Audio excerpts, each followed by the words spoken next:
Para iniciar nuestro, nuestro programa, primero tenemos que saber cómo es que se comportaba nuestra gráfica. Por lo tanto, primero hicimos una simulación en MATLAB para ver cómo era el comportamiento de esta y asimismo comparar si nuestra simulación nos daba esa gráfica. Bueno, aquí tenemos la simulación. Como podemos ver, nuestra función no podemos meterla directamente en Porteus, por lo que se tiene que usar este tipo de arreglo. Este es un sumador, no inversor, para que no nos cambie los valores de la gráfica por negativos o negativos a positivos. Y aquí tenemos nuestras señales. Cada señal lo que nos va a dar es una parte de nuestra función de transferencia, como son cosenos. Entonces nos tenemos que ir sumando parte por parte. Por ejemplo, en la primera parte, que es 2 coseno de 10pi por t, tenemos que es una amplitud de 2 con una frecuencia de 5 Hz. Se da este desfase de 90 para que sea la función coseno. De no hacerlo, se nos haría una función seno. Lo mismo con las otras señales. Por ejemplo, en la coseno de 25pi por t tenemos que es una amplitud de 1 a una frecuencia de 12.5 Hz.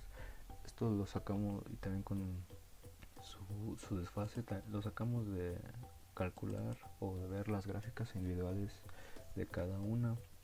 Por ejemplo, aquí también tenemos en la 3, que es 1.5 coseno de 40 pi de t. Pues tenemos una amplitud de 1.5 a una frecuencia de 20 Hz. Y la última, que es 0.5 coseno de 300 pi por t, tenemos una amplitud de 0.5 a como 500 milis a una frecuencia de 150. Bueno, si vamos revisando gráfica por gráfica, esta es la gráfica 1 de nuestra ecuación, la gráfica 2. Si vamos viendo, las gráficas no se parecen directamente a la que hicimos primero, ya que pues todavía no están siendo sumadas, la gráfica 3 y la gráfica 4. Esta tiene una frecuencia más alta, por eso es más difícil de distinguir, pero aquí se puede ver. Una vez que sumamos, aquí ya se tiene nuestra gráfica. Al sumar nuestras 4 gráficas o nuestras 4 señales, nos da una gráfica muy similar, a diferencia de las amplitudes, a la que nos da en MATLAB. Muy bien, entonces esta señal la vamos a pasar a nuestro PIC. Al simular nos va a mostrar también el osciloscopio. Aquí, para poder graficarlo, tuvimos que usar el puerto serial para que nos diera los datos, y estos datos mandarlos a MATLAB para que lo pueda graficar. De otra manera no se nos ocurrió otra manera de poderlo lograr. Entonces, por ejemplo, al darle simular, podemos ver que nuestra gráfica aparece en nuestro osciloscopio, y aparte en el puerto terminal nos aparece una serie de datos que nos van a dar lo que es nuestros puntos para la gráfica. Aquí lo tenemos cada 1 milisegundo para que nuestra gráfica sea lo más parecida a la real, como vamos a ver a continuación. Bueno, pues como podemos ver, al copiar los datos de nuestro blog de notas, nos dan esta serie de números que nos van a servir más adelante para la graficación de nuestra señal. Bueno, aquí se tienen lo que son los datos o el programa que vamos a usar para que nos grafique.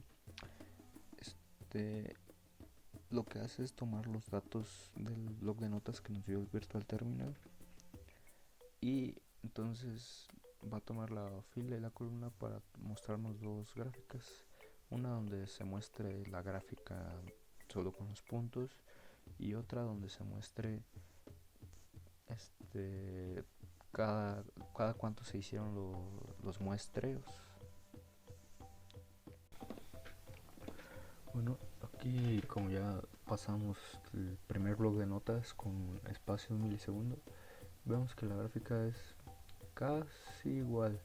Bueno, al hacer los cálculos pertinentes se ve que con un milisegundo pues es más del doble de la frecuencia más grande, como lo que tiene nuestra suma, que es 150 Hz.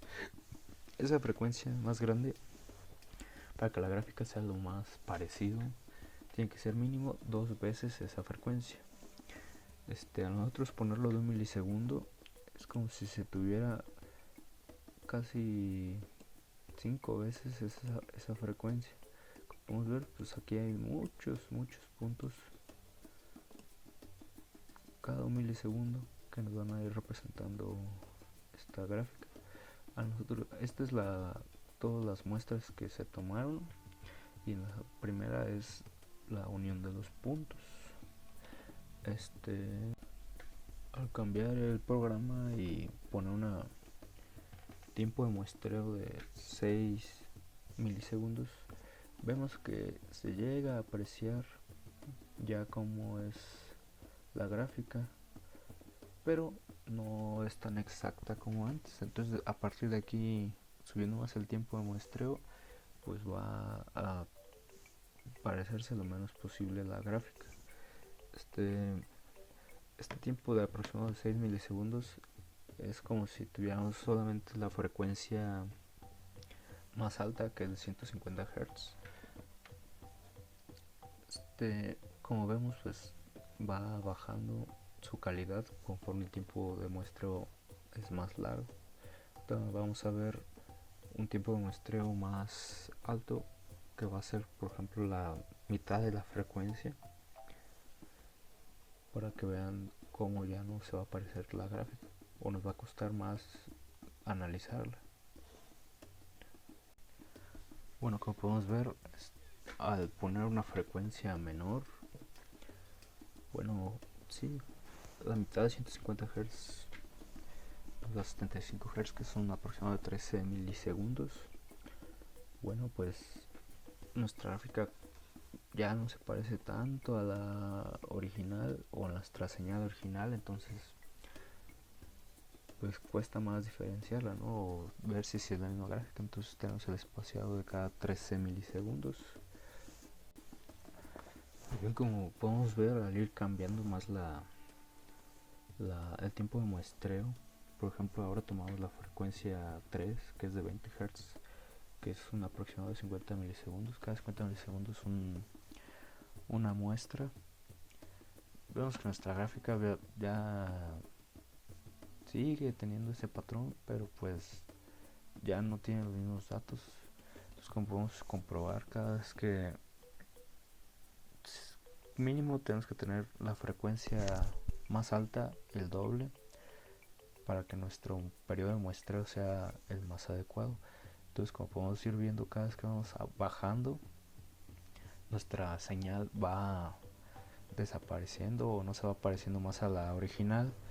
Como podemos ver, si esto sigue aumentando, nuestro periodo de muestreo sea más largo, al final vamos a tener una línea recta, casi comprobando lo que se ve en clase, pues de nuestros criterios de Shannon.